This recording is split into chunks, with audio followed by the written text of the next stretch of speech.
Look alive, everyone. This is weird for me right now because it's daylight outside. Usually I'm doing this at night. It is episode 2 season 2, episode 1, 2.1.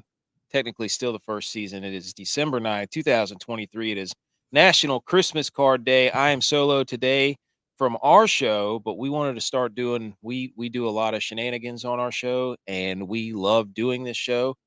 And we wanted to get out and reach out to other people who also love doing their shows and bring other information into this and get to know how some of this other stuff works, especially somebody who knows as much as this guy that you see on your screen. We have with us a very special guest, the mock draft guy. Let me do this, Peter Andrasani. Bingo, nailed it. Bingo. Ha ha. Yes. Welcome to the show, my friend. We are happy to have you. I mean, thank you, man. Happy to be on. Thank you. Yes, dude. We got football going on right now. We got the Army-Navy game. We have the FCS playoffs. We're getting a little taste of that. You're a big football guy, obviously, or you wouldn't be the mock draft guy, correct? Correct. I'm still reeling from the terms of the Shohei Ohtani deal I just saw. 10 years, $700 million. Wait, that's what it was? Yeah. Oh, my God. In your face, John Rahm. I mean, holy moly. That is an absolutely egregious amount of money. That is crazy. Dude, I didn't know it was. I knew we were talking about it before. I just saw when you were just doing the intro, I just saw it popped up and I said, that has to be a typo. $700 million. Oh, well, maybe the golfers will start playing baseball now. Seriously, geez. Holy. I mean, it's kind of the same, right? Yeah. I mean, I would say. Yeah, just put the baseball on the ground and hit it with a bat instead of a club. Yeah, that's the same thing. Of course. Dude, welcome to the show, man. I'm excited. We got a good lineup here on this interview, on this show. I mean, I love your stuff on Twitter. Thank you, man. Like the stuff you put up there it gets crazy engagement. Like, it's awesome. Your stuff looks great. I mean, your logo is phenomenal. So tell people, about I know you have a podcast. I was listening to the latest episode. You guys were talking about the Jets and stuff. Tell some people about the channel, your show, your brand, your social medias, all that stuff. Yeah, just solo dolo over here at the Mock Draft Guy YouTube channel. Didn't start off that way. We actually were a podcast. Me and my friend, my childhood friend, he dropped off. I continued to do the podcast solo. It just felt kind of weird, kind of clunky. Even though I feel like I'm pretty natural on the mic itself, and I feel like I have good charisma on the mic. It just speaking into a void is just really weird. So I figured I had to make a change. And I loved doing draft content. It was always my favorite thing to talk about, favorite videos to make. And I just said, why not just switch it up to that? And from there, the channel took off, still taking off for the most part. Still, I guess in the I wouldn't call it newborn stages, but I guess toddler stages. Just hit over 7,000 subscribers the other day, which is super cool, super nice to kind of get a little validated. But I really want to get that 10K. So hopefully maybe next time, sometime next year, we could do that. But yeah, it's just player profiles, mock drafts, a lot of NFL content I do too. I do like top 10 rankings and videos like that, upcoming draft prospects from years from now as well, shorts, anything that you're looking for, NFL draft or NFL content related, I am your guy. And you can find me on Twitter, Mock Draft Guy YT, which in slang is white. I didn't even realize. Someone was like, why is your name Mock Draft Guy White on YouTube? And I'm like, what are you talking about? And they're like, YT means white. And I'm like, oh, news to me. I'm like, oh man. All right. So Mock Draft Guy YT on Twitter and just the Mock Draft Guy on YouTube is where you could find me. And then also you mentioned it. The ASN podcast is a podcast I do with my good friend Dan. He is the owner of the All Sports News Instagram page, 578,000 followers over there. He does some awesome numbers. He is the go-to guy for all sports news, and that is coincidentally what ASN stands for, All Sports News. So we talk shop, everything, all sports news, the biggest storylines over the week we talk about and we discuss, and we are lonely Jets fans as well. So somehow, some way, the conversation always gets to the Jets somehow. So yeah, I think I had that question in there toward the bottom. I was like, I wonder, yeah, but because you all, I mean, hey, man, we're two dudes right here talking sports. That's going to come up, man. Like, I mean, 100%. especially in the middle of football season. Usually it's me and three other guys. It's Butch, P, J, Vi, Tex, Dylon, like, just me today. And we're working on getting all this stuff done. But, this is kind of how this came about is I run our Twitter account and put out all kinds of nonsense. And, you get into good groups of people and meet people who have good stuff and they're fun to interact with. And that's kind of how we kind of, came together for this whole thing was just through Twitter. I mean, sharing stuff, I mean, supporting one another. And, you find people who do good things. You're like, man, I want to talk to that guy and figure out how he does. Maybe not how, but like go behind the curtain a little bit and be like, dude, that stuff's cool. Let's get a little bit deeper on that. I want to hear about it. But yeah, I think how we met. That's pretty much sums it up. I don't know if you have anything else. I mean, Yeah, I mean, I think you were I don't know, you didn't get kicked from those chats, right? no, You no, just no, kinda no, left. no. Yeah, I was gonna say because I mean, those speaking between you and me as 2 men, like, those chats get really, like, catty every once Yeah, in a while. Like, it's pretty funny, honestly. I'm there for the drama, but, just to watch it. As long as I'm not involved, I'm there to watch it. I think it's hilarious, but yeah, like you said, you nailed it on the head. Those groups are those engagement groups is really what they're called. yeah. Super good to meet like other creators, and you guys kill it. You guys are hilarious on Twitter. One of my favorite follows for like sports comedy type of things. Really really fun. You guys kill it. And yeah, when you reached out to me, you were like, "Yo, like we're out of this chat, but we'll continue to support each other's stuff." I'm like, "Yeah, absolutely. You guys are cool, and you guys put up great stuff." So it like you said, it's really nice to see what other people are doing and to talk to other people. And this has been a long time coming. I'm really happy that I'm on here today with you, man. Yeah, man, it's phenomenal. Doing that stuff gets. I mean, it takes a. There's certain things you have to do on Twitter and social media to kind of get the ball rolling, but at a certain time, I was like, man, I'm spending way too much time doing I was like, I gotta maybe try to focus more on our content, and you meet good people in there, and you're like, hopefully everybody just feels the same way and is okay with us doing kind of taking a step back. But anyways, all right, let's get into some of these. I got a whole bunch of questions. We're gonna throw a little bit of our spin on this Sure. show, your mock draft, and some of the questions I'm gonna ask and our guys submitted. So first thing is I wanted to put a fun fact in there because we're gonna get to know you. This show's about you, man. You and what you're doing and your shows and that sort of thing. So give us a fun fact. I saw this in here on the doc. I'm interested to hear about this. Yeah, the fun fact that I put in the doc is that I was a 4.5 star recruit coming out of high school for baseball at second base in Queens, New York. And a lot of people think that that's funny because all I talk about on my channel and on Twitter is all football. And they're like, well, this guy either is a fat loser that sits on his couch and watches, just just football all day, every day, or this guy was a stud athlete. And when I tell people that, actually a lot of my athletic background is baseball, they're like, well, why the hell do you talk about football all the time? But yeah, man, I was the stars in New York, the New York rating system for PSAL, which is what they kind of did was I think it's contact power, speed, fielding, and arm strength. And I think those where I lost the half star was on my 60-yard sprint. I stumbled out of the gate like an idiot, and I wore the wrong cleats on a grass field because my home Mm, field for high school was turf, so I had turf shoes makes on sense up there. for a grass field, and I felt like I tore my ACL for a second, and I stumbled out of the gate and I lost a half star there. But yeah, I still think it's pretty cool that a lot of people are like, "Well, you must play football," and I'm like, "Well, I did play football, but I was actually pretty highly recruited to play baseball," and they're like, "What? How does that make any sense?" Dude, that's cool. I mean, so what ended up happening with that? Did you go on to play for a little while, or I mean, You know, I don't know. yeah, I played for a little bit in college, but I, it was a job, man. And as someone being 18, 19, kind of sort of becoming more of a man, like an independent man, you got to sit yourself down and you got to go, listen, dude, you're not making the major leagues. Like you have to get a job, you have to, focus on school, and you have to, set yourself up for the future. So that's what I did. I played for like a semester and a half. And then I told the coach, I was like, you know what, dude, like I can't, it was 7 days a week. I had no life. Yes. Like, Yeah. 17, 18, 19, you're trying to go out there, meet some ladies, trying to have a social life. Like I couldn't do it. So. Study. Yeah, that's secondary, but but Dude, wait, my younger brother played baseball.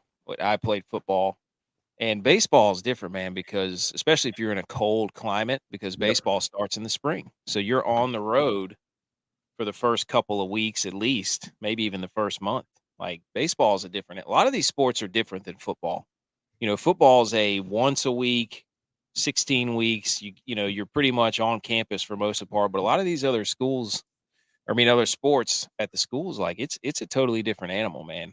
Like, yeah, it's and the tournaments up here, like you said, because of cold weather, we were going down to Texas at the yep, beginning of February to play baseball.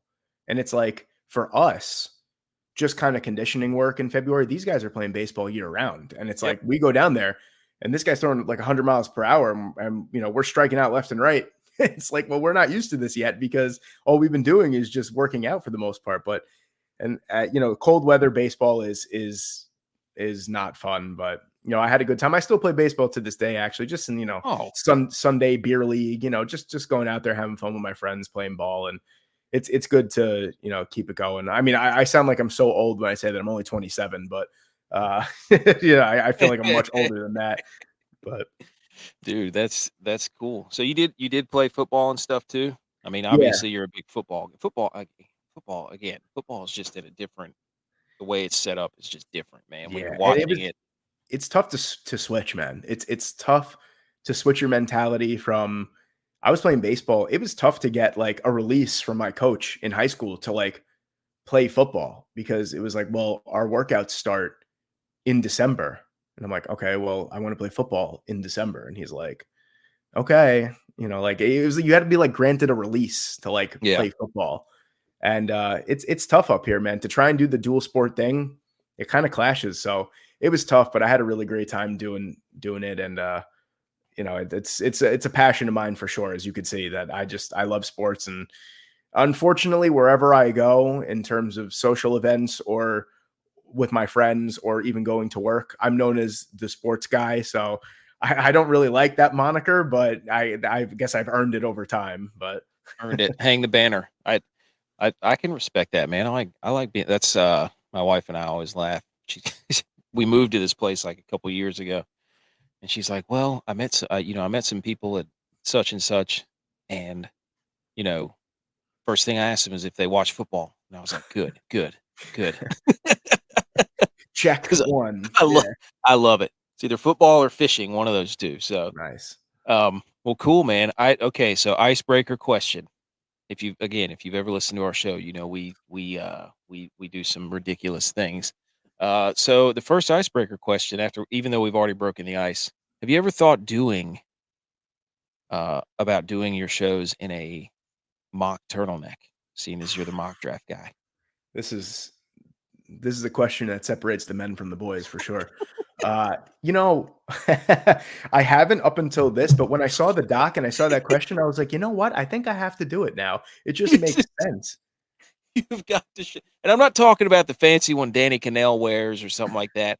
I mean one of those skin tight ones that's used to be like back in the '90s.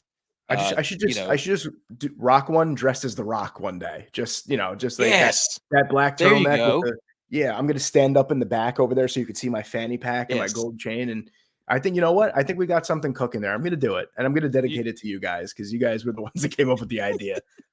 But you're just look, you're trying to build your brand. It's like you walk into a room, oh, that's the mock draft guy. You can tell because he's wearing a mock it could turtleneck. backfire, and I could be the mock turtleneck guy. So Yes, it's true. I'm that's just gonna I'm just gonna mock draft mock turtlenecks whenever I see him. And got to go purple, number one overall. Then yes. it's different colors and different types of material and stuff. No, I haven't, but I've there's some crazy ideas that have been going on through my head with trying to get bolder in terms of like content creation and stuff. And And some of these, I did one last year, which people hated, and I was like, you know what? I don't regret doing it. I did a wheel spin with all the it took me so long, dude, to put this together, and just to get crapped on was like so demoralizing. I made a spreadsheet of all the prospects, like all top 900 prospects, and it put it into a wheel. So I spun two different wheels. It was the actual draft order, and then I spun for position, and then I spun for prospect name. And the draft was ridiculous. It get like a punter was drafted number 4 overall, and like Yes. all that kind of stuff. And people absolutely hated it. And I was like, wow, okay, I thought this was fun. Like I just wasted a whole weekend like to putting this together, Oh, and everyone hated it. we got to revamp that. We got to cook on that and see if we can't get, we got one coming up at the end of the show here. We Like do. we, This one's much better than my idea with the wheel spinning, though. I'll tell you that. but we can come up. I think mock turtleneck's a good start. You could do like Got something mock going on here. and a mocktail. You could have a mocktail. Uh, you could do different like, oh, if you want to power rank your guys, like, oh, this guy's like, you could do like Mach 3, like Mach like a jet, like you put like jets beside him. You're like, this guy's a 3 jet prospect Oh instead of my points and god, stars. I like that. Holy crap. I didn't even think about that. See, that's what I'm saying. You get out of your own like realm, and then you see how creative other people are, and I'm just like, damn, I suck. It's You're just like, no, that wheel idea is phenomenal. I'm like, dude, that sounds like a lot of fun. I would watch that. dude, my fiance was so mad at me. I spent so long on that. And then she asked me, I didn't have the balls to tell her. Like halfway through the week, she was like, how's that video doing, by the way? I was like, oh yeah, it's great. And she's like, are you sure? She's like, the comments look pretty negative. And I'm like, yeah, like it didn't pan out. Like Dude, well, that's how that's what you gotta that's it. Keep keep. adapting, dude. Keep trying to Yes. change some things up, man. I So you don't get, regret doing it. I regret the time that I spend on it. That's what I regret. but you learned a lot. Yeah. I learned that people So, hate wheels. I guess. yeah, maybe we do instead of a wheel, maybe we do like maybe do a merry-go-round, maybe do a vertical or horizontal wheel Okay. instead of I like vertical. that. A little okay. All right. But yeah, so I'm thinking if you want to rate your guys, you do a jet or you do like a turtleneck. Like this is a 3 turtleneck prospect. So, all right. We've broken the ice sufficiently, I think. So these are pre-questions before the interview. We play DraftKings, and we play a lot of DraftKings, so we do a lot of drafts. Now, they're not from an entire scale that you would do, but we do drafts, so we have some experience draft, and we love draft day. Draft day is one of the best days of all time. There's no more hopeful day as an NFL team than draft day. Not even opening day. Right. Kevin Costner did a freaking movie on it. Yes, I mean there's hundreds of thousands of people that show up to these drafts. So I want you to take us down memory lane here and give us a little history of your content. I mean, you kind of did at the end, and you know the name. How long have you been doing this? How much? And I'll ask a follow up question after you go off a little bit about that. Go off, King. So I was when I had two other names that I started off with the email that you sent to. I still keep using for business and stuff. So it was TTL Sports was the original thing that we did. It was a podcast based out of Iona College. Oh, Pardon me. nice. And yeah, it was great. I mean, we were already ahead of the game. We had professional equipment like the first day and all that. Oh, we had to book a studio. Like it was awesome, and it did really really well. But then I live in Queens, so the drive from Queens to New Rochelle was a hassle, a lot of tolls. I didn't have a great job at the time, so money was a little tight. Couldn't afford the tolls going back and forth every single day. And we kind of fell out of love with making it. It was becoming a hassle, so I took it over singularly, and then it was PTV Sports Network, which is admittedly a horrendous name. It literally stood for it literally stood for Peter TV. That's what it was. Nice. I had see what I'm talking about? Creativity? None. So yeah. So I was kind of I think it was Thanksgiving like 2 years ago. I was so fed up with how bad the Jets were doing that I did a mock draft for them, and it blew at the time, like 5,000 views for my channel, like on a video was like, oh my God, like I made it. Like I'm gonna quit my job right now and do this full Yes. time. But so that's what happened. And I was like, wow, this is great. Like maybe I should keep going and try and do different teams. And the Lions were really, really bad at the time too. So I did one on the Lions. And that one did even better. And then so on and so forth. And then my friend was like, yo, you really switch up your content. He was like, you're like the mock draft guy now. And I was like, well, hold on. I was like, Yes. I like that. So Go on. I went with PTV Sports for another like 10 months or something. And then I really hit like a wall. I was trying to do different things with the draft content still, and it just wasn't working out. And then I said, all right, I need a complete revamp. And then I got my buddy's brother to do all the logos for me, and he did an awesome job. Simple, but really, really cool. Those are And cool. it I just like those. kind of like, I had some fresh air. Like I breathed in some fresh air, and I was like, all right, let's do this and let's dive fully into this. And that's what I did. And I haven't looked back since, and still going up at this point. So Phenomenal. Yes, dude, you gotta, yeah. Again, you have to constantly adapt. Like social media and being out there is a tough place to be because you get you can get knocked down every time you post something. You're like, damn it, why is absolutely. this not working? I often So do. yeah, I mean, kudos to you. Just like, well, I'm just gonna keep doing this, and like I believe in what I'm doing, and it'll work. Yeah. So, but that's kudos to you for rebranding and keeping them plugging along. I mean, how much work do you put into these, like with the mocks and player profiles and redrafts and all the stuff you put together? It's it takes a lot. And I don't like to say, I like to keep humility in everything that I say, but I feel like on at this level of content creating, there's very few that work harder than I do, because I work 60, 70 hours a week at my actual job. So, I still put out 4 videos a week, full 4 videos a week, and then sometimes shorts on top of that. So it takes a lot. I mean, there's a lot of times where I'm at work, if I have downtime, that I'm watching film, I'm breaking down players. Like you got to make sacrifices. If this is what you love to do, you got to make sacrifices. There are some times where I really want to go to bed, but I got to finish this profile for that day, and I'll do it. And I feel like shit the next day waking up. But you just got to make sacrifices, man. If you want to reach the top, if you want to, do better than the day before, you gotta kind of hunker down and just grit your teeth and dive fully into it. So I'd say draft content, I'm probably doing, between film watching and actually making content, it's probably 20 to 30 hours a week. And and this is now in the young state of the draft season. So I mean, my fiance hates me. In April, we like sleep in separate rooms. She's like, I can't stand you. She's like, this is terrible. So yeah, I mean, I'd say it gets up to about 40, 50 hours around April, because that's when I really start to like push. I'm putting out videos every day, all that kind of stuff. But I enjoy it. I still enjoy it. I always say that I'm going to take time off after the draft, and I take like 3 days off, and then I'm like, all right, let's go. Ready to get back into it. Next draft. I'm already looking to next year. Like, 2025, baby. yes.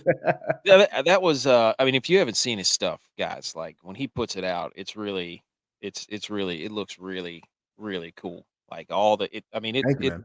it is a top-notch uh production, like the way that things look and the way that things are explained. It's good stuff. And I can respect how much work you put into that. Anytime you're trying to create something, I mean, basically out of thin air, like you're having to learn and pull all this stuff by yourself, and or maybe not by yourself, but you get what I'm saying, and Yeah. create this identity of what you're trying to present. So that's pretty cool, man. I mean, what does Thank the you. future look like? I mean, have you had any cool interact? I mean, any interviews and reactions or interactions of things that what the future may hold?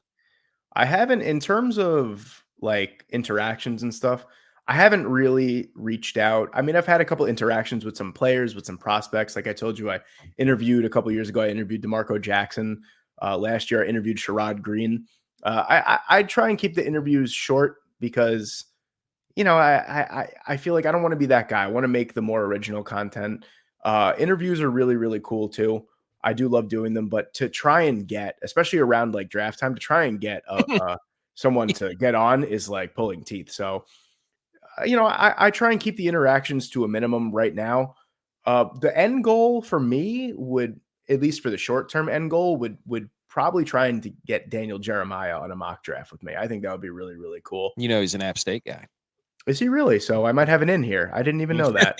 So we're gonna have to talk after this is done. We'll see what we can get going on here. But we have ends that can get you an. That would be crazy. But yeah, like him, Jordan Schultz. There's a couple guys that I'd really like to collaborate with and just pick their brain like that. Daniel Jeremiah is. A lot of people say Mel Kiper is the draft GOAT, and I think it's Daniel Jeremiah. So, ooh, GOAT debate. Yeah. LeBron MJ type stuff here. for my niche, absolutely, it's LeBron MJ. But I think Daniel Jeremiah. McShay's not even up there. What's up? Is Todd McShay not even up there for you? McShay's really good too. Okay. He'd probably be like my 4 or 5. I actually like Bucky Brooks a lot too. A lot of people shit on Bucky, but I think he's pretty good. I like Bucky Brooks. Yeah, I know what you're talking about. Okay. Yeah. So and future is looking pretty good. I mean, looking good, man. I got no future. See, I think my best plan is I have no plan. Mm-hmm. That's I just I'll keep making the content that I do. I would love to get. I can't do it this year.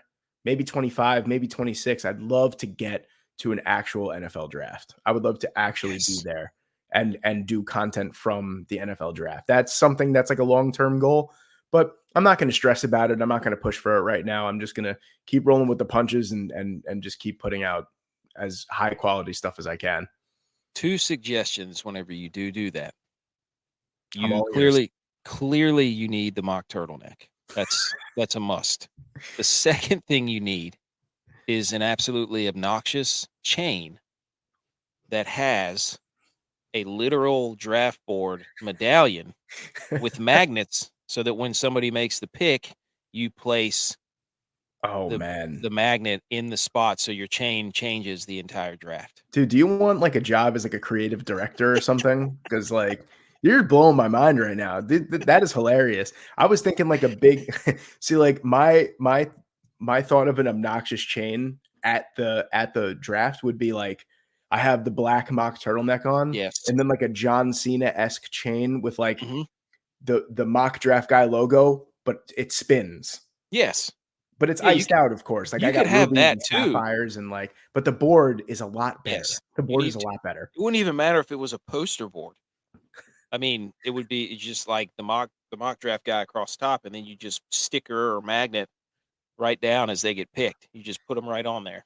And then like if I'm interviewing like players, it'd be like, you were a 4 mock turtleneck prospect. Yes. How do you feel about that? And they'd be like, what the hell is this guy talking? Who is this guy? Here's the big board right here. It's right on my neck. As you can clearly see, there's 4 black turtlenecks next to your name. What are you going to have to do in the offseason to get up to a 5 black mock turtleneck? I mean, come on. We're not just handing those out to anybody who walks in. Seriously, come on. What are they expecting here? Oh, yes. I love it. Okay. So I have more questions. I have a 5-pack of questions that are a little more unserious. But first, we have to talk about National Christmas Card Day, because on our show, that's what we do. We always do a National Day, an ode, a nod to the National Day, and then we'll get to our final segment. In Victorian England, sending penny post was inexpensive and frequent. It was also considered rude to ignore a written message. One particularly popular Victorian invented the holiday card out of necessity. Sir Henry Cole received the frequent letters that left him little time for other responsibilities. In 1843, asked his friend J.C. Horsley to illustrate and design he had in mind. Soon, Cole was off to the printer. He mailed the first Christmas card in the penny post. The question is, do you do Christmas cards? Now, have you breached that yet? Because that is a whole, depending on your phase of life. We actually, it's funny. We did it last year and then we reverted this year. So we first, my fiance and I, we bought a place together last year, right before November 1st, actually, we closed. So it was right around Christmas time. So we said, do we want to do it? Like, what are we going to do? So we took a picture of us in front of the house, and that was kind of our announcement to the people that don't have social media. But yes, that was our announcement to them. We used it as like a Christmas card. This year we were like, should we do it? And now we're planning a wedding and all that. So we're like, screw that. But I am a Christmas. I love getting a Christmas card. But I tell you what I don't like. I don't if I open up a Christmas card and it's you, your beautiful wife, your beautiful children, love it. Right on the refrigerator. If you're a single person or it's you and your wife or girlfriend, whatever it may be, and there's a picture of a cat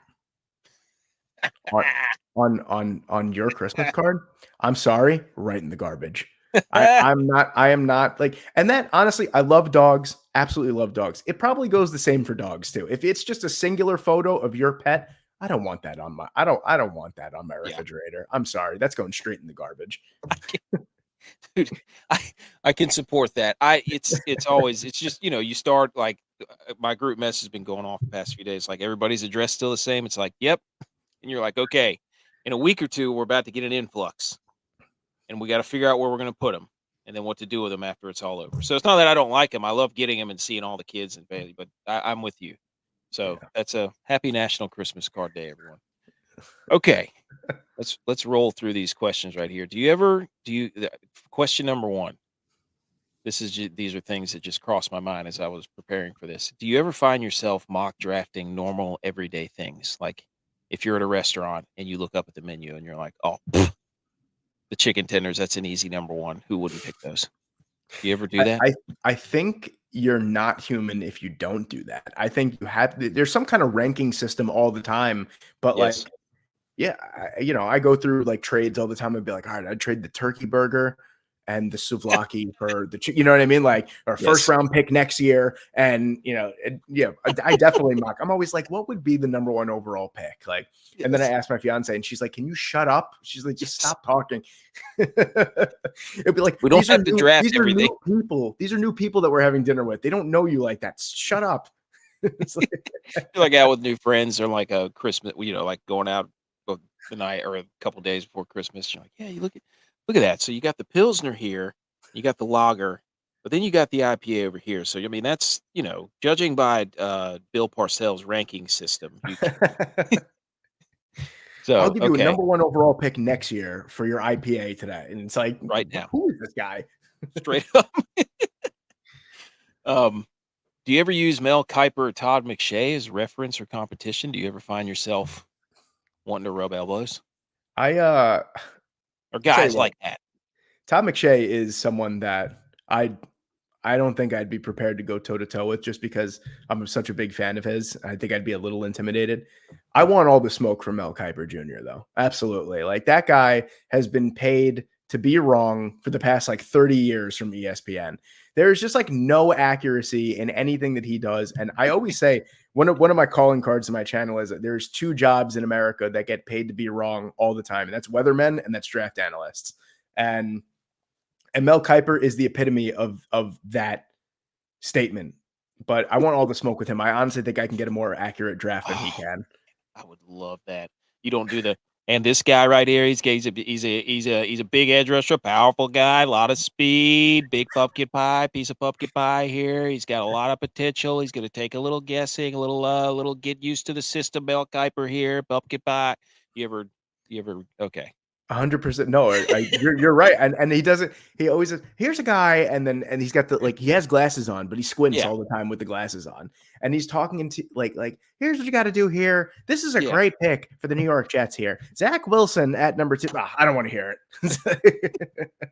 He's kudos to him for buying into that brand with the chrome dome, the glasses, the pumpkin pie. Like he's had that since what? Like the early 90s probably, right? And he hasn't changed. Yes.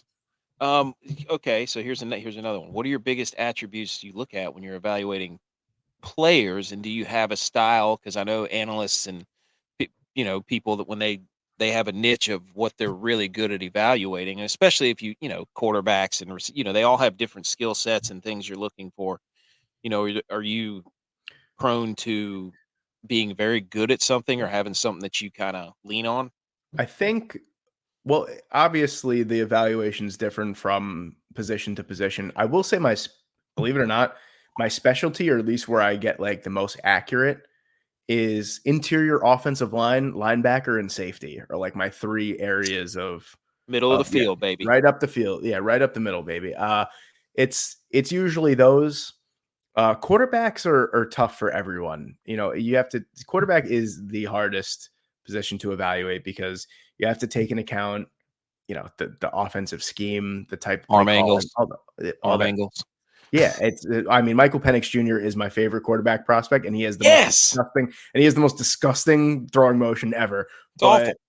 it's terrible. I don't even know how he gets the football where he does. It's like he makes It's a like an X. mixture of like Phillip Rivers and Tim Tebow. It's the Yeah. weirdest, like clunky, kind of underhanded. But then you watch the spot, it's like, how is it have that many revolutions? And the ball placement too. It's like he couldn't walk over and put the ball any better where he wants to. Like it's uncanny how he does it. But yeah, I would say that those I don't like to use the term specialty, but yeah, I would say that I get in terms of accuracy, you know, interior offensive line, safety, and linebacker. My claim to fame was a couple years ago. I said from the the way too early 2022 NFL draft it was. I Yes. said Zion Johnson is 100% going to be a Los Angeles Charger. I said it from like 9 months before the draft, and I was like, I don't know what it is. I was like, he just fits exactly what they're looking for from a guard. And it came out, and I was like, Yes. Pop your turtleneck. it's like pop the turtleneck, the freaking the what was it against? Oh, the fanny pack all the way Yes. up. Spin the chain. Spin the chain. It was great. But yeah, no, I do enjoy looking because I feel like they don't get a lot of love. Interior offensive line, linebackers, and safeties have some of the hardest jobs in football and just don't get any love. So Well, look um, at what the 49ers are doing to the middle of the field and the rest of the NFL right now. yeah, Like they are torching people in the middle of the field, defensively and offensively. They draft inside out, they attack it on offense. Like, you know, so but yes, that's pretty cool, man. We love we have a couple of guys that we played with that went on to coaching and NFL stuff, and they were big skill, as we like to call them. I like that. So it's draft season your regular season, and is the regular season your off season? It is draft season 365 days of the That's year. what I'm talking about. It's always draft season. Mm-hmm. 100%. The day, I'll tell you what, it starts the day after the draft. My way too early next year mock always comes out the day after the draft. It's always on 100 whatever it is. There's no days off here. Yes. Yes. We're gonna have to tag you on Twitter of questions that we have about certain players whenever we come up with them. So okay. Here's the final 5-pack of questions. Final one. Who are your favorite teams football wise from pro and college? And do you watch a lot of ball too? Like on a Sunday, do you sit down and you're like, okay, this is going to be a long day. I got, the buffalo chicken dips ready. I'm just going to have to sit here and kind of intake all this football. Do you do that? Like, and who are your favorite teams? Pretty religiously, I would say. I'm actually not going to be sitting in front of the TV tomorrow. We have an event that we have to go to, and I'm like scratching right now thinking about the fact that I'm not going to be able to watch the Jets score 6 points against the Houston Texans tomorrow. But yeah, it's a rough watch every week, dude. I don't know why I do it to myself. I love punishing myself, I guess. But yeah, no, 100%. I watch a ton, and that doesn't even go for just football. That's hockey. That's basketball. That's baseball. That's soccer even too. I'm just fully immersed in sports basically 365 days, 24 hours of the day. But yeah, my favorite football team, unfortunately, is the New York Jets, and I'm a Texas A&M Aggies fan for college. So we had a little run in with them last year, App State. Yep. So yep. But yeah, I mean, to be honest with you, I didn't really follow a college football team. I just loved watching college football when I was younger. But it's phenomenal. When Johnny Manziel came out, dude, and he was on A&M, and I fell in love with A&M after that. And hard not to. Yeah, it hasn't been smooth sailing really since then, but they're still a fun team to watch, and I love them. And I've been to Kyle Field before, and it's a really, really fun experience. Oh, I mean, it's a shame what Jimbo Fisher did to that team. Yeah, and he's still getting paid for it. Yep. But, Yep. Yep. Okay. I mean, those are the questions that I had. Whenever we start talking about having guests, we just kind of go, and after we get to know them and interact with them a little bit, it's like, all right, I just start writing down questions. Like, I really, really the mocking of normal everyday things was kind of the big one, and then some of these other ones too.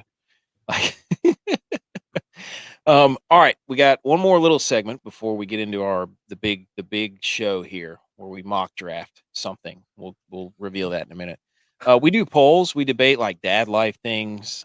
We all have kids and are married and things. So like the things that irritate us now are much different than when we were in our early 20s and things like that. So in this question right here, we do like, what is the GOAT water cooler debate? Like things you talk about with people at the office, just random debates where people get heated, which is one of the best things Twitter and Instagram and social media is for. Absolutely.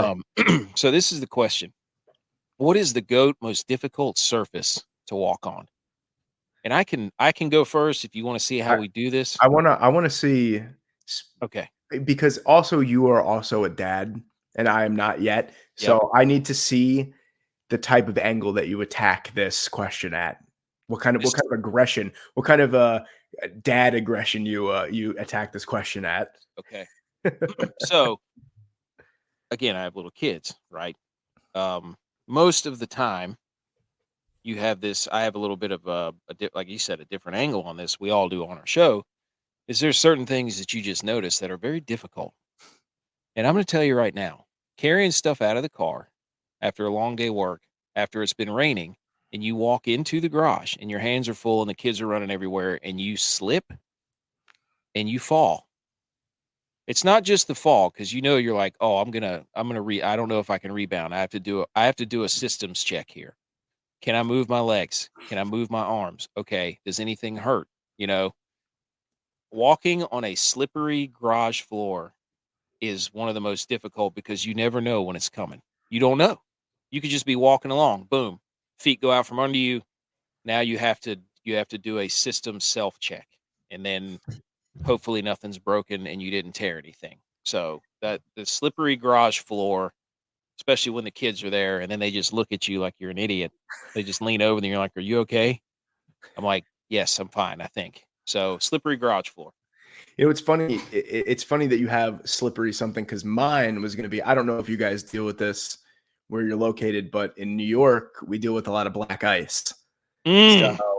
So there's nothing worse, and it happens. It happened to me a couple times going to school. You're walking to school. It's snowing out. You're miserable as it is. It's up. I'm walking to school at 7 a.m. It's a blizzard.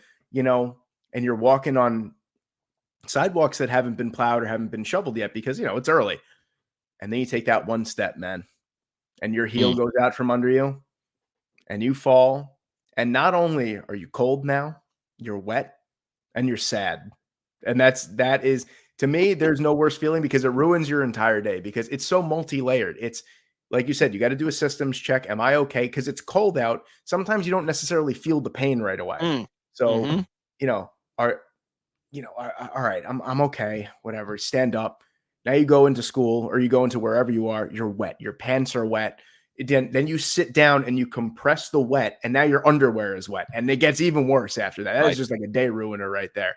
So I would say that slipping on, or even trying to walk on black ice, and it goes even worse because it's in the street. And if Yeah. you drive and you slide on black ice, now you get into a car accident. Your entire month is ruined. You Yep. know what I mean? It's just, it is a horrendous thing to even trying to describe. And I'll tell you what, real quick, something it popped into my head as I was saying that. And since you're a Rangers fan, you'll Yes. appreciate this. So I was at Game 7 against Pittsburgh a couple years ago in the playoffs. Love it. At Madison Square Garden. Love it. So the euphoria was just like, I was on cloud nine after Panarin scored the game winner in overtime. The place absolutely exploded. We were so happy. And the game ends, obviously. So I'm up there. I'm up in the nosebleeds. So I'm sitting up there. We go, all right, we got to catch the train. the trains run on 30s every 30 minutes. So it's like 11:18, 11:48, like stuff like that, and so on and so forth. So, we had like 15 minutes to catch the trains. I'm like, all right, so we get out of there. And those stairs, those stairs are painted. So they get slippery when they're wet. So I guess someone must have thrown their beer when they went like this, and it got all over the steps. Oh. I didn't see it. I slid, and I knew it was going through my head as I was in the air. I was like, this is wherever I land is not going to be good. And I landed. You've been to sporting events, right? Yes. The corner of that first seat in every Yes. row? Yeah. My tailbone hit that armrest. Oh, almost just puked everywhere because of that. And I can't it's a bitter situation because I can't lay there because there's so many people around. They're going to think I'm a wimp if I lay there, but I'm like dying in pain. I stand up, I get a tingly sensation down my legs. I'm like, "Oh my God." I'm like, "Oh my God. I'm paralyzed." I was like, "This is terrible." So I take one step. I'm like, "Ooh, that was ginger, but I'm good." And some guy was like, "Dude, are you all right?" I'm like, "I'm just going to keep powering." I'm I like, gotta "I'm go. good. I'm good. I'm good." And that hurt for like a month after. Like I would wake up every day and it'd be like, "Oh, fucking Rangers. Like, come on." Game 7. Come on. 364 days until hockey season. Incredible. Oh yeah, that's brutal. I mean, there's nothing like slipping and when you least expect it. It's No. terrible. It is terrible. Okay. So we got the slippery garage floor and we got black ice. Those are two slippery surfaces. Or when you get out of your athletic career, slippery surfaces, No. they're the worst. That's Period. when the injuries come back. Yes. And you're just not as prepared because you haven't been doing athletic things, so your body doesn't understand what just happened. Like, I'm not used to being hit like that or having a quick issue like that. Quick shock of pain. Yeah. So, okay, we want to get into our final one. Yes, sir. Okay, ladies and gentlemen, he is the mock draft guy.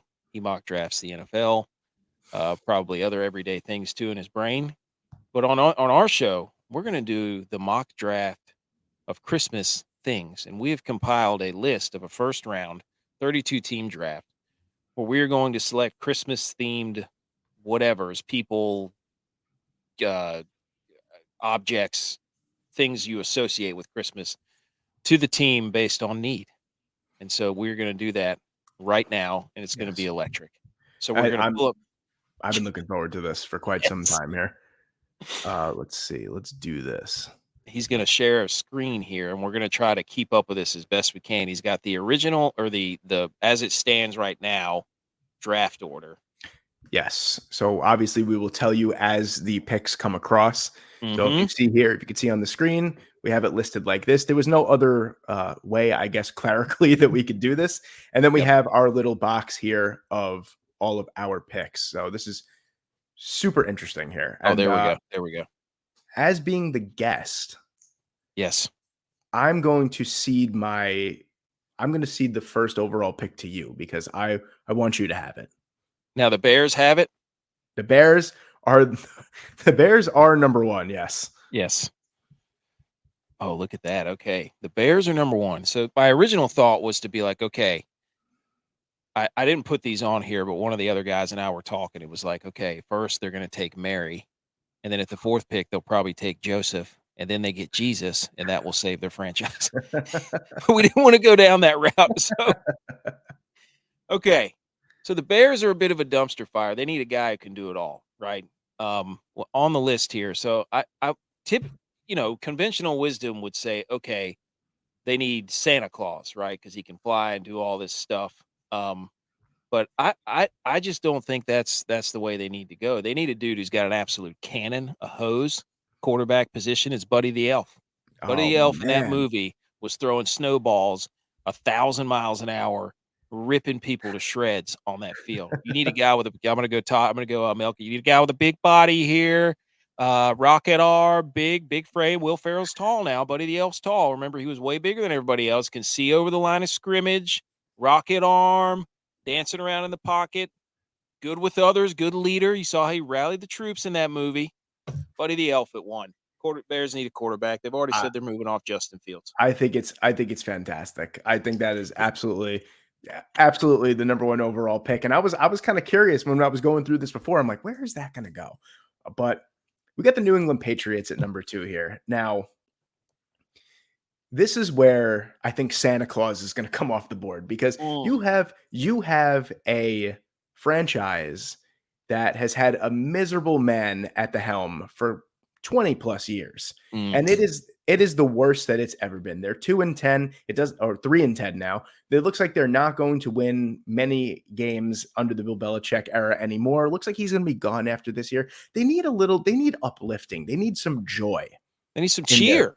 They need some cheer. They need some cheer, and they need someone, like you said, that can do it all. Mac Jones is no Santa Claus. I will tell you that. And Bailey Zappi is no Santa Claus either.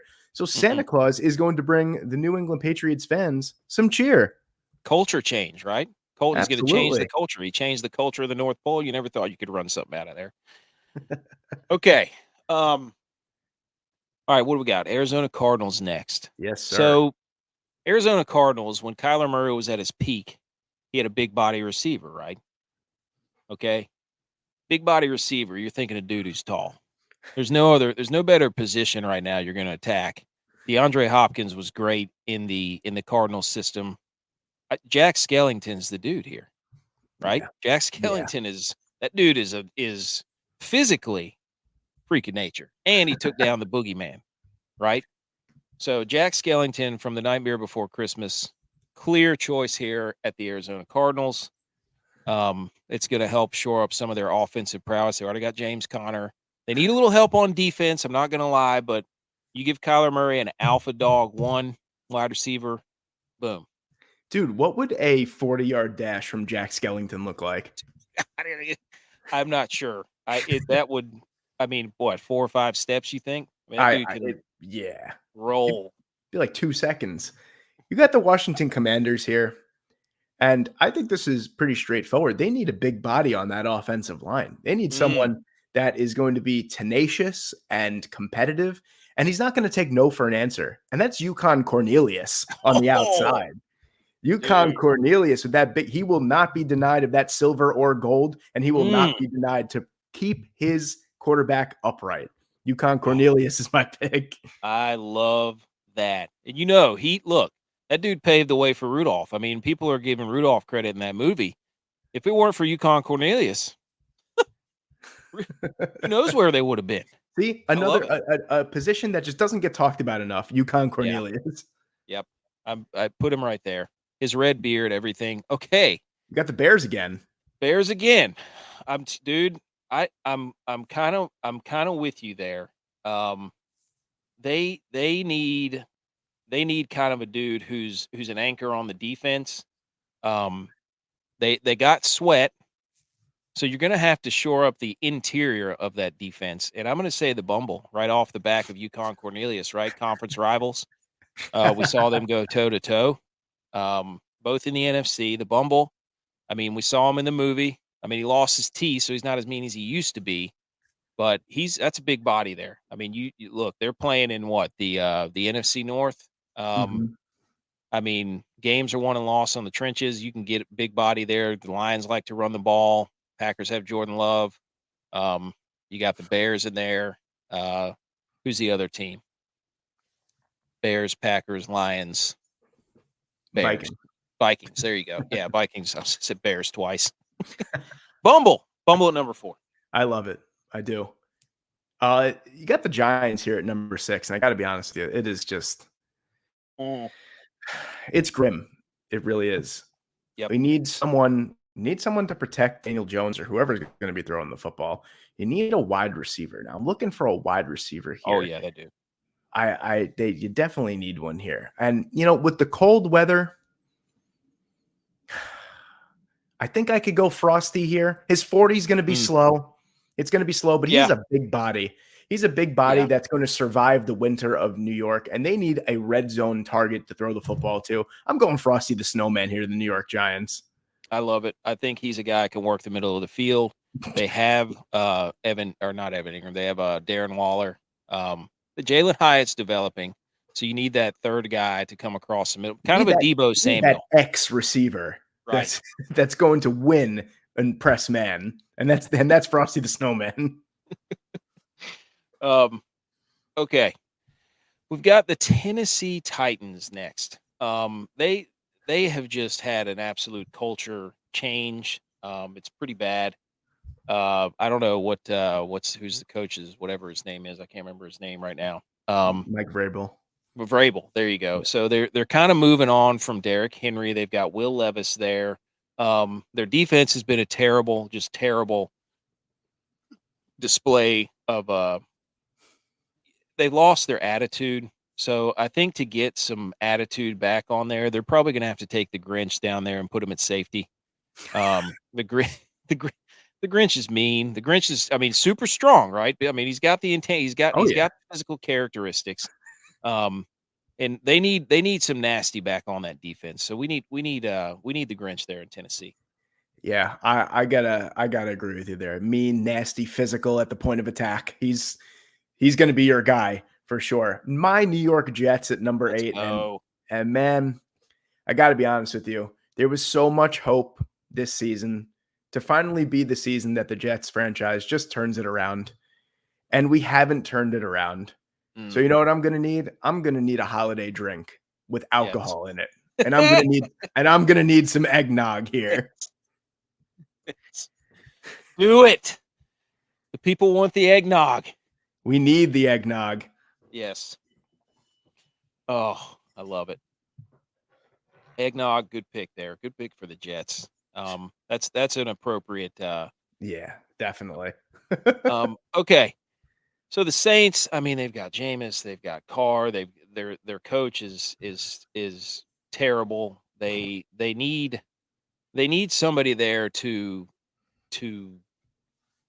kind of revitalize the program. I mean, you can't draft coaches, but I mean, I think they've got Michael Thomas, who's kind of on the way out. They've got Kamara. I mean, they've got some good pieces. They've got Taysom Hill. So I think on the defensive end, they need coverage, right? They need a little bit more help in the secondary. So I think they're going to go with ornament or wrapping paper so they can get coverage, right? They need to shore up the defensive coverage on that side of the ball. 100%. You know, with the quarterbacks in that league, if you've got a secondary that's locked down or in that division, you can win a lot of football games. I love it. The Raiders, here we go. The Las Vegas Raiders, they play in Las Vegas, the city of sin. Will you? I think we need someone that matches the personality of the Raiders, the Raider fans, and the city that the Raiders play in. I need a conniving, devious person to either throw the football or be another receiver, possibly. It doesn't matter. He's versatile. He's shown through his experience and his skills that he's very versatile. And that's Kevin from Home Alone. Woo! Yes, he can handle it. I mean, he lived by himself. He's like 10 years old. And he is conniving, and he is a little bit of a psycho, to be honest with you. So Kevin is my guy. That's what the Las Vegas Raiders need right now. A little bit of psycho. Okay, we got the Tampa Bay Buccaneers here next. They've got Baker. They've got some nice pieces with Godwin and Evans and Rachaad White. Their defense is kind of taking a hit pretty badly. So they need to be able to stuff the run, right? They kind of got away from that. And what do you stuff? You stuff stockings. So give the Tampa Bay Buccaneers some stockings. They need some of that stuffing back, right? Cook. Let's get middle of the field here. We're big middle of the field guys. I love it. That is perfect here. The Los Angeles Chargers are a team that they need to believe. They need to the fans, whatever fans are left, I guess, or whatever fans they had in the first place, they need to believe in this team. Once Brandon Staley goes, I believe that this team can be something special. I think that they need to go to the North Pole and see and believe what they're seeing on the field. And they have to take the Polar Express and Tom Hanks to the North Pole with this one. There's so many ways you could go with the Polar Express. Austin Eckler on his way out could put him in the backfield. I mean, Polar Express. Yes. You big an actual physical running game? Yeah. Oh, the Seahawks. Mm. No, you got the Buffalo Bills. Oh, the Buffalo Bills are next. Yeah. Wow. Okay. My mom's a Buffalo Bills fan. We listen when she listens to this. They have too many gadget guys. They don't have an identity on offense is what their problem is. They're Josh Allen and hope that he can kind of lift them to victory. They definitely need some defensive help. They were decimated at the linebacker position. So you're going to need a guy who's got a little bit of that New York grit. Guy can handle the cold weather. Uh, you're going to need a John McClane from Die Hard. Put him in there at linebacker with Milano. Maybe put him on the edge where Von Miller was. So Sounds like a John McClane, linebacker name too. yeah, John McClane, boom. I mean, put him in there. The Seattle Seahawks. The Seahawks are interesting here. And I feel like, Pete Carroll is an upbeat guy. It doesn't show his age. Maybe for them to be successful, they have to take it in a different direction. Maybe they need someone mean, nasty, who's just miserable all the time. Kind of, just focus purely on football and nothing else. You don't care about the holidays. I hate the holidays. We're going with Scrooge here. Yep. I mean, you need a yin to the yang. Absolutely. You've got to have that. I mean, I don't know what they're going to do with Geno, but you could put Scrooge in there, and I think he would fit right in. Okay. Denver Broncos, they're kind of in this rebuild. Is Russ the guy? Russ not. They were trying to sell everybody off. They need something to get they need the engines to stay on, right? Like they kind of came on late. And if you're gonna feed that fire of staying the system, moving ahead, you need coal. So the Denver Broncos, they got it going. Is it going to be too late? We don't know. So they need a little more coal to keep the fires stoked. Now, it may not be this year, but this coal can develop into next year, right? You just put it in there, tuck it away, use it at the beginning of next year.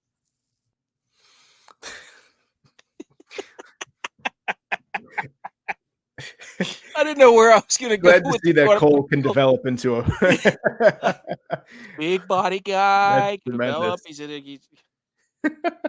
The Los Angeles Rams, they were on the high of winning the Super Bowl, but they gave up everything. Yep. To get it. I mean, you see last year 5-12, the worst season after a Super Bowl win in NFL history. Things are looking a little bit up now. But to get back to those heights, I think they need their spirits lifted just a little bit. I think we need a little Christmas music in LA. Mm-hmm. Yes. Just a little bit. There's a lot of distractions there. Go back to your roots. Take it back to simple. That's right. Put Christmas music in there. Get Christmas music. LA is you need something. I was thinking snow. This might have been a reach. Christmas music was still on the board. Might have been a reach here. Snow was probably the better fit, but Christmas music takes the cake. Yes. Cincinnati Bengals do not need snow. They definitely not. No, they have Joe Burrow. They have, I don't know what T. Higgins. They need some guys on defense. I think they got torched by the Jags. I think they're going to have to go with Harry and Marv here. They need some dudes who can kind of, I wouldn't say win the day or get into situations, but these guys have been shown to go undercover, to at least put up a threat of covering their bases. So I think I guess they're a package deal, but you need some people that can handle the cold. I mean, obviously they did in those movies. They played in outside weather, right? So Harry and Marv, definitely going to be, the Bengals will appreciate those two guys, either or, probably on the edge of the defense. Those wet bandits, I tell you. The Arizona Bandits, Cardinals. there you go. The Arizona Cardinals with their second first-round pick of the Christmas mock draft. Now, we got Jack Skellington. We got the 10'8" wide receiver, in the first pick at number 3 overall. I think we got to address the defensive side of the ball. The secondary of the Arizona Cardinals has been really, really bad this year. They need someone that's going to be able to fly around the football field and make plays. And that's going to be Rudolph the Red-Nosed Reindeer.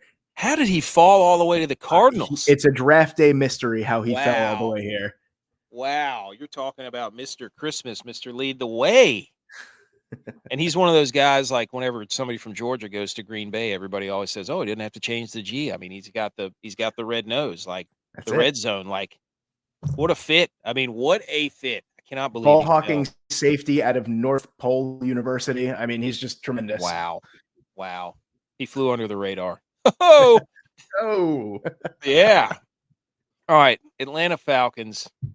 They defensively, they've got a young defense. You know, quarterback is their issue. They need a guy who can have a little magic back there, right? I don't think Desmond Ritter is a guy. Justin Fields being rumored to go there, but I think the guy they need is Jack Frost. yeah. Jack Frost is a little undersized at the quarterback position, but he has shown some magic in some of the film that we've seen. So Jack Frost, you know, it's going to be weird. He's going to be playing inside. He's not used to that, He's but cold-blooded, man. yeah. So Jack Frost. He's that dude, man. Minnesota Vikings here. Now, Minnesota, right? It's cold all the time. I know that they play in a dome, but after those fans and after those players leave, they go into the winter tundra that is St. Paul, Minnesota, or whatever the hell they play. I think they're going to need to warm up a little bit. Maybe get those joints, a little bit oiled up. They need, they need to get warm. They need some hot cocoa in their lives. It's always cold. They need something to warm them up, and they're going to play better when they're nice and warm and they're all loose. They're going to play better. And those marshmallows and that hot cocoa, it's going to get it done. I mean, that's a safe pick. I mean, you just can't go wrong with hot cocoa. Yeah.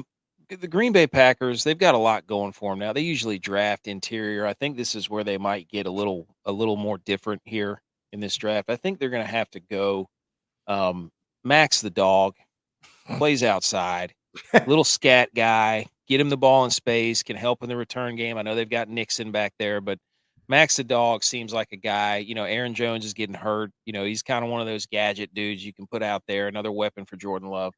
Absolutely. He's shifty. He's shifty up there. He pulled a whole sled, for goodness sakes. He did. That's right. The presents were falling over the mountain, and he pulled it back. He's strong. I mean, come on, dude. He's strong. The Indianapolis Colts are an interesting scenario. Interesting here. I need someone that's got the athleticism to play wide receiver or possibly cornerback. Who, there's someone here that has played in multiple movies, and he's proven to be versatile. He could play anywhere. It's going to be Clark Griswold for me. Yep. Now, where's he going? He's going to Indianapolis. I mean, he's a Midwestern guy, right? He's from Chicago, right? Clark Griswold. I mean, that's a good Indianapolis pick. He's gone everywhere. He's done everything. He's versatile. He's going to be able to get it done. Who's up next? The Steelers? Oh, sorry, I went too fast. The Pittsburgh Steelers. Pittsburgh Steelers. All right. Well, I mean, they clearly. I mean, they clearly have quarterback issues. They might be in the market for Justin Fields too. They usually play renegade. They got sticks. They need something that they can decorate, that they can rally around. They need a big centerpiece. I think they've always had issues at offensive line, which is not helpful to a young quarterback. So they need something that they can rally around. I think they're going to have to take Christmas tree. Big lower body here, put it in the middle, get the team, anchor the center of the offensive line. I mean, right there in the middle, boom, Christmas tree. Absolutely. 100%. That is the pick to make center position. Like you said, strong lower half brings a lot of joy to the offense. I think Christmas tree is going to flourish in Pittsburgh for those Yinzers. I think you're going to be fantastic. All right. We got the Houston Texans next. And you know what? Things are looking up for the Houston Texans. They really are. So I think things that are going to make them feel joy we don't need to take that. That's a mid-round thing right now. That's just added. I think we need another weapon here. I think we need something that could just take that offense from really good to great. And I think I have to take a sled here. Yeah. I think I need something that's going to get my offense going. When we're down, we put the sled in the backfield and someone steps on it and the offensive line carries him to, to Well, pay I their. mean, there's no faster way to get to point A to point B I than a can't think of downhill another sled. way. I I can't mean, think of another way. A sled is for the Houston Texans. yep. The Chiefs. Oh man, do they need help at wide receiver? Did they have somebody slip down here? Well, look at that. Howard Langston from Jingle All the Way, dude. Are you kidding me? Turbo Man himself. I mean, Travis Kelsey's getting older. Rasheed Rice still developing. I don't know how he fell this far. Like, dude, I mean, he's got the red suit too. I mean, this is another what seems like perfect fit. Howard Langston, I mean, you're talking about a dude who's built well, right? Kind Yeah. of a Debo, DK Metcalf style, you know, get the ball in space. So Howard Langston, without a doubt. You know, in terms of Jacksonville here, a Mm, few different ways that they can go. But mhm. Jacksonville, things are looking up. They're, the last couple years, they've definitely turned it around. Trevor Lawrence looking like that franchise guy. I think they need something that's going to lighten the mood a little bit. Things are a little Mm. tense here at 8-4. They're a good team, maybe not great yet. They need something to kind of relax them and kind of, make them feel at peace. And what makes you feel more at peace than watching some snowfall on Christmas morning? Look, We're, man, we're going snow here. I'm right there. You got the Jaguars, also probably a close relative of the snow leopard. Eh, Like, I mean, come on. You'd be stupid Um, not to. great pick there. Okay, so we got the Dolphins. They, I mean, they pretty much have everything going. They've got the defense rolling. Two is in place. Tyreek. They've got Jalen Waddle. They got the two running backs. They really need some. They don't need anything shiny, so I don't think they're going to go ornaments here. They don't need any presents. They've got that. I think what they're going to need is something that's kind of something that is a staple that's very consistent that you can not too sweet, not so much a candy, but just somebody who's going to get in there and do its job, and it when it's their time, like candy canes. It's Christmas time in the middle of the field there, maybe in the defensive backfield. Candy canes are the way to go. Yeah, you know exactly what you're going to get. They're going to do their job. Right. They don't need fanfare. They know what they are, candy canes. They know Hmm. exactly what they are. And I gotta agree with you there. Um, you know, questions have been raised about the Dallas Cowboys and if Dak Prescott is really that guy that could lead them to the promised land. They need something. They can get to the playoffs. It's not a problem. They need something that's going to lead them all the way. They need something that's going to shine above every other team. They Hmm. need the star on top of the Christmas tree to lead them to victory. Dude, what I mean, again, that's another one of those situations where it's like, how did the star fall to the The team rich with get the richer. star? I mean, it's unbelievable. Wow. Wow. Jeez. Detroit Lions, it's cold up there, man. Their defense is falling apart. They they need something to kind of box everything in, if you will, right? Kind of set up in there, big and bulky at times, right? Can take up a lot of space, right? Around and underneath the Christmas tree. They're gonna have to Absolutely. get some presents. Like, I mean, the presents they get gashed on defense badly. You thought they were going to be able to get to the quarterback, no chance. They need an identity on the front line defensively, and presence are the way to go. Get They're, some big bodies in there. they're really Make those clogging up the middle of the defense. Absolutely. Mhm. Presence is, I mean, like you said, big, bulky, but athletic enough to get the Mhm. job done. Yeah, I agree. Versatile, Yeah. right? A little bit short. You could get stepped on, but that Little slows risk up. because That slows them up. sometimes you don't know what you're going to get. We got the Baltimore Ravens here, the third to last pick in this Christmas mock draft. Man, you know, don't they got they those man, those Ravens, they got some thin guys on the offense. You think Zay Mm, Flowers, Lamar Jackson, mhm. maybe to last a full season, they get a lot of injuries too. Maybe Yep. to last the full season, they need to bulk up. They need a sugary sweet treat that will make them fatter, if you will. I Yes. think they need some cookies in their life, Yes. some Christmas cookies. They tend to go in lulls too, right? Like, they're a team that goes down into a lull, Yeah, they offensively, get they'll hit a sleepy. lull. They need something to get the energy up again, That's right. you could use them for that too. So I'm Absolutely. with What you what there. what better than something that's filled with sugar and butter to get you going? dude, you're not. I mean, preach to the choir here. I think it's a great fit. Okay, the 49ers, my 49ers. I mean, where do they need the most help? They don't need anything flashy, right? They're kind of an offense that gets the ball in space, make the plays happen, right? Christmas lights, you would think, would be they need more pizzazz on offense. No, they don't. No, they don't. They need something that's just going to hang where it needs to be, doesn't move, does its job, right? You put it there, it knows what to do, it just sits there, right? It doesn't have to flash, doesn't have to be fancy, especially on the offensive line, right? Most people think they have a great offensive line, hadn't been that great. They need ornaments, right? They need ornaments on the offensive line to kind of be in place and just accentuate what's around it. So I love it. It makes the Christmas lights, it makes the tree look brighter. They're really the unsung heroes of the Christmas tree Yep. format. They really are. I don't think that's, I think that's a great pick. And then not to be outdone, the Philadelphia Eagles, it's a best player on the board scenario here with Christmas lights. The rich just get richer. The Philadelphia Eagles, like you said with the 49ers, they don't necessarily need those flashy playmakers, but they're getting a flashy one right now. Someone that's really going to pop. And they just, you know what? They look, dude, they great coverage, right? Great coverage. They have a lot of range. You could see these Christmas lights from, I mean, anywhere really. You know, and if anything, it serves as a distraction for AJ Brown and Devontae Smith underneath. And I mean, they're going to draw a lot of attention. These Christmas lights, they're going to draw a lot of attention downfield. They're going to take away from the defense for sure. 100%. And you could even put Christmas lights in the defensive backfield too, right? I mean, absolutely. You can mix and match Christmas lights all over the field. All right, there it was. We're going to have to somehow publish that ridiculous list. But that was awesome. Fantastic. That was fantastic.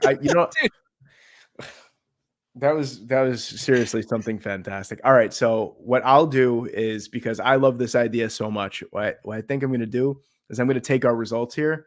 I'm going to make a Christmas themed like PFF mock draft board, and we're going to have to post that on Twitter for that one. That is sensational. That'll have to be the thumbnail to the Twitter post and all that stuff of our 30-minute explanation of who drafted who. That there can be some good shorts in that, dude. Oh yeah.